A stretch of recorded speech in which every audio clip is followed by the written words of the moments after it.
FBI Director Kash Patel has released new documents on how classified information was leaked to the media and weaponized against Donald Trump during his first term as president. Now, you remember for the past month plus, we've been discussing the Tulsi Gabbard releases and how she is proving bit by bit that we had an intel community that was about to report to Barack Obama right as he was leaving office and Trump was about to take office, that the Russians interfered in that November 16 election, kind of the way they always do, some social media BS, but there was no hacking involved in, election voting machines and so on. And that they stopped the presses. Barack Obama held a meeting with his top staffer. His top staffer brought in all the intel heads, gave directions from the president, and the very next day they began on a new assignment, which was to upplay Russia's role in the election. And that was the official kickoff of Russiagate. Russia, Russia, Russia, Russia. As they were doing this, they had been told months earlier that they had seen in intel leaked to us by the Dutch that Hillary Clinton had been planning to accuse Donald Trump of colluding with Russia. This is before she knew she was going to lose. She just wanted an insurance policy to distract from her email scandal. So this same administration, the Obama administration, knew that Hillary Clinton was planning on concocting this hoax. And Barack Obama appears to have been 100% complicit and on board because he appears to have been the one who gave the order. The notes say, per the president's directive. They reversed what they were going to do, the intel community on Russia. They changed it to Russia, interference, collusion, it's an 11, all hands on deck. Trump's a Russian asset. After that meeting between Obama's chief of staff and top intel heads. And what was really interesting about this story was the December 8th briefing looked like, Russia, not really. And then as of December 9th, there was a new assignment per the president's instructions. And that instruction was clearly to redo it in a way that would upplay Russia. And that official homework assignment got handed in the beginning of January 2017, before Trump was sworn in. So, and you'll be surprised to hear that the homework assignment came out exactly the way that Barack Obama wanted it to, and Hillary Clinton wanted it to.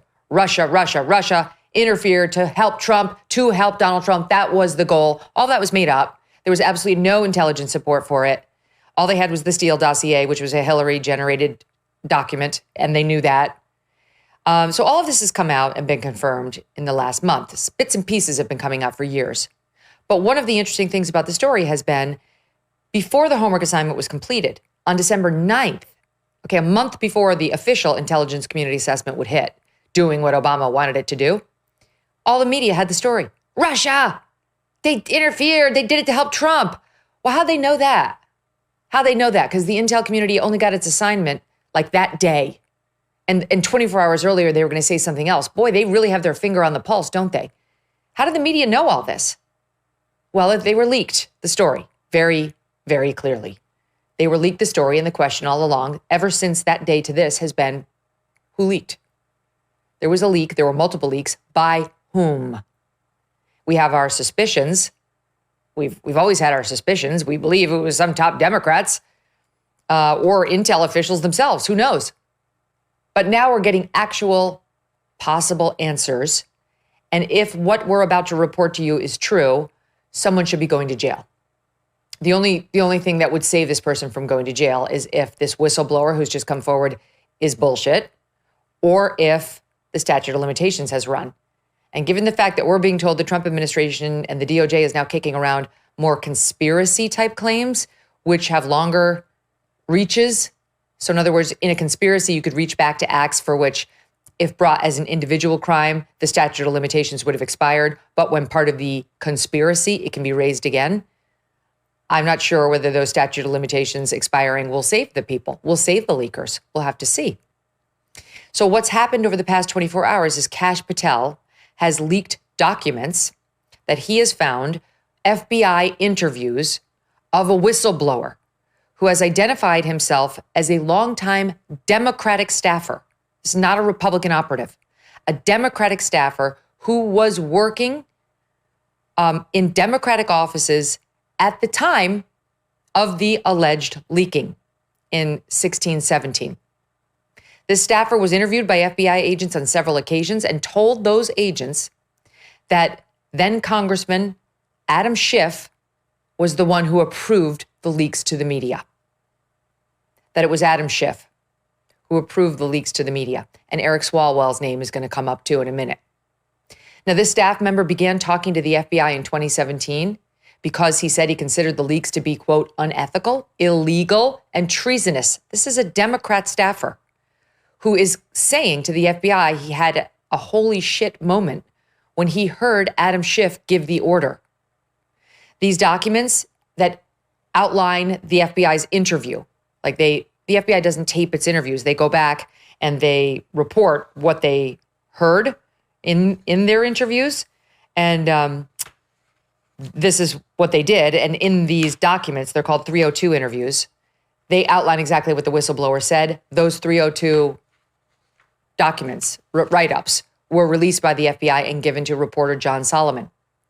Now, John is the founder of Just the News, and he joins me right now to walk us through why he believes, and so do I, that this is a bombshell. John, thank you so much for making the time for us this morning. Yeah, good to be with you. So walk us through what the 302 reports that the FBI wrote up after their interviews with this whistleblower say.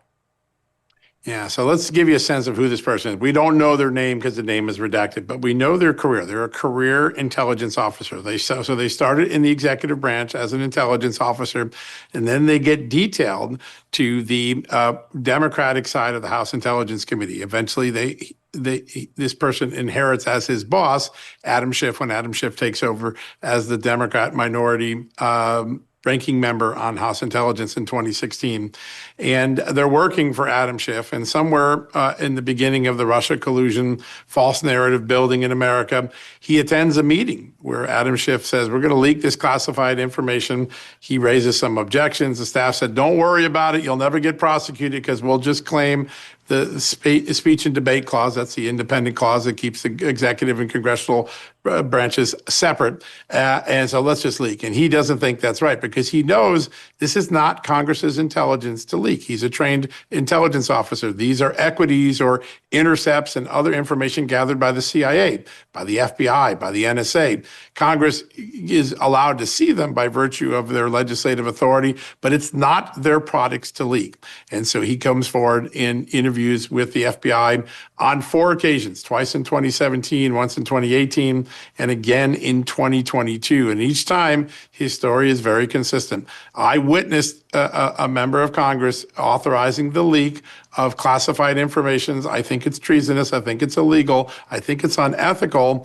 And the FBI ends up doing very little with it. They don't ever try to interview Adam Schiff. They do interview one other staffer who is corroborating of this whistleblower's claims. And then they take it over to the U.S. Attorney's Office, and the U.S. Attorney's Office in Washington, D.C. says, let's not bother with it. Let's not even tackle that one. And Adam Schiff walks without any consequence or any further investigation. Now, if you go back at the time, you could see Jeff Sessions and Rod Rosenstein and Chris Wray saying, we're taking these leaks very seriously. We don't like these leaks. We're going to go after them. It turns out they didn't do very much seriously at all. They swept it under the rug. And Adam Schiff is one of many people that the FBI had strong reasons to believe was leaking the nation's most valuable secrets. And they didn't have any consequence. I think tonight you'll see from me, Megyn, another senior, well-known name in American history inside the FBI, who the FBI's own people were able to determine most likely leaked classified information or authorized the leak of classified information. Again, no consequence. And so if you want to protect the nation's secrets, this is not the way to do it. If you let people leak and there's no penalty for it, you're going to have more leaks in the future. There's no deterrence. I mean, didn't we just have a whole criminal investigation of Donald Trump for having documents at Mar-a-Lago that might have classified information in them? And we just can't have that. We can't have classified information running around out there in the hands of people who aren't authorized. Meanwhile, this is the former president of the United States who can declassify everything. We were told that for 2 years straight, the past 2 years by Democrats. And now what you're saying is that one of the most vocal about that, Adam Schiff, had been at the helm of releasing classified information to reporters, but that was different, you see, because that hurt Donald Trump. Yeah, I think you have your finger on the bigger issue for the American public, and it's at the heart of that grand conspiracy case that Kash Patel's team opened up in March and April of this year. It's a wash, rinse, and repeat cycle of protecting a Democrat and then projecting some sort of criminal behavior on the Republican to protect the Democrat further. So Hillary Clinton's got a classified email scandal. James Comey waves his magic wand, even though that's not his call. He's not the attorney general, and says, I'm going to absolve her. And then immediately they start Russia collusion. We get Hunter Biden's information in early 2019 when I'm at the Hill. I write the first stories about the $1 billion being withheld and a threat to fire the prosecutor investigating Hunter Biden, and then Donald Trump faces the impeachment inquiry from a whistleblower whose information now looks to be pretty shaky, if not outright inaccurate. And then in 2021, the Biden administration discovers Joe Biden's got classified documents in his garage and in his old office at the University of Pennsylvania in Washington, D.C., and they project that crime on Donald Trump, even though Donald Trump's in a very different legal situation. He's allowed to declassify his documents and take them with him. The vice president isn't. That wash, rinse, repeat cycle looks like you're constantly protecting the Democrats or their friends who do something wrong, and then you try to project a fake scandal on the Republicans to erase the conversation in America. And I think that's why you're looking at a grand conspiracy case right now. It's in Pam Bondi's hands to now decide whether she proceeds forward with it. Okay, going a little bit more from these documents that you got your hands on. This is exclusively at Just the News. Thank you.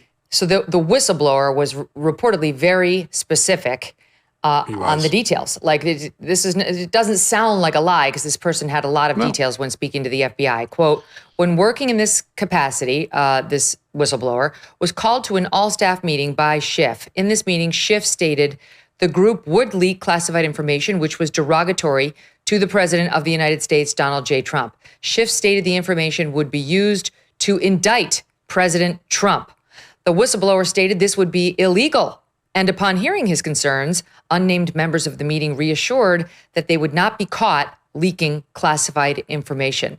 Now, this is the kind of thing that could potentially be confirmed by other staffers who were present. They would also be Democrats. So what do we think the likelihood is that someone's going to get subpoenaed and tell the truth about this? That is a great question. I just asked that of Jim Jordan a few seconds ago, and we're going to look at it and get back to you. So we'll see what happens. What's described in that meeting is very important for one other reason, because it could affect the statute of limitations. Now, the easiest way to overcome statute of limitations is to charge a grand conspiracy, and that allows you to go back outside and take overt acts and roll them into things that are inside the statute of limitations right now. So if the mob has been skimming money at casinos in Las Vegas, like the famous movie Casino showed, and that was based on a real story, you can go back years and charge things outside of statute of limitations because the skimming was still occurring in the time frame when the charges are brought. That's one way to do it. But the Espionage Act has a unique provision, and the Espionage Act is one of the laws that you could potentially apply to these leaks. It says if someone does it knowing and willfully, the statute is extended to 10 years. That means things that were leaked in 17 are still within the statute of limitations.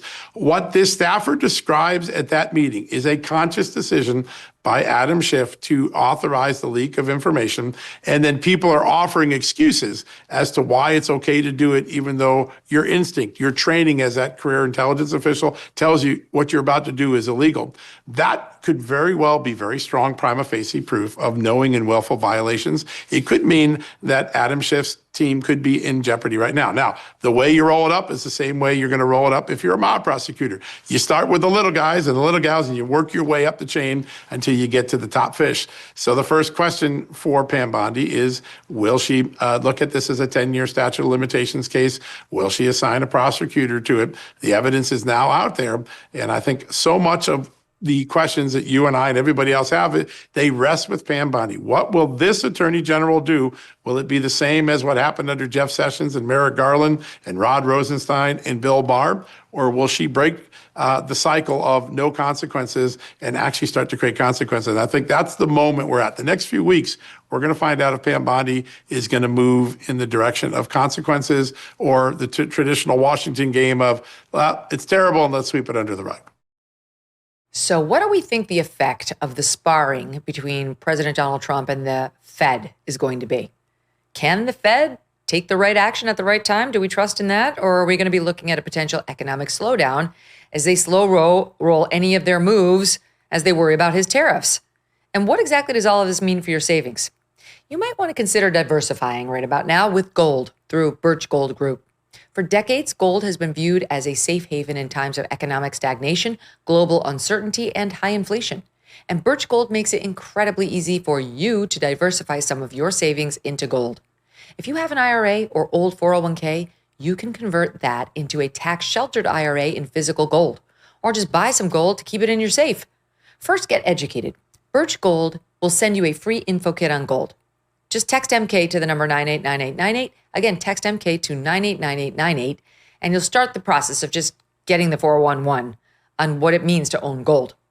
Consider diversifying a portion of your savings into gold. So if the Fed cannot stay ahead of the curve for the country, at least you can stay ahead of the curve for yourself. Thanks so much for watching. If you like what you just saw, hit the subscribe button for more clips and full episodes.